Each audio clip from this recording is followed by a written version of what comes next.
तशाशा, लाला आम्हाला लाज वाटते रे. म्हणे स्नान करायला नाही का लाज वाटली तुम्हाला? लाला चुकलं रे आमचं.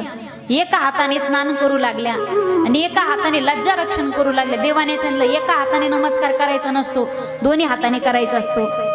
त्यावेळी एकीने सांगितलं अगं हे परब्रह्म आहे, हा आपला मायबाप आहे, कृष्ण माझी माता, कृष्ण माझा पिता, बहीण बंधू चुलता कृष्ण माझा. अगं परब्रह्मासमोर कसली लाज आहे? किती वस्त्र घातली तर आपण नग्नच आहोत. दोन्ही हाताने नमस्कार केला, सर्वस्वी भाव परमात्म्याला समर्पित केला. त्यावेळी भगवंताने आपले वस्त्र दिले. अगदी काही लोक म्हणतात की कृष्णाची ही लीला शोभनीय आहे का? ज्यावेळी गोवर्धन लीला झाली त्यावेळी कृष्ण परमात्म्याचं वय, गोकुळात जातात त्यावेळी कृष्ण परमात्म्याचं वय आहे 11 वर्षाचं. त्याआधी गोवर्धन लीला, त्याआधी ही चिरहरणाची लीला झाली. कृष्णाचं वय जेमतेम 7 ते 8 वर्षाचं. पूर्वी तर कपड्याच्या माणसाच्या भेटी सुद्धा उशिरा व्हायच्या लेकराच्या. अरे त्या काळामध्ये त्याला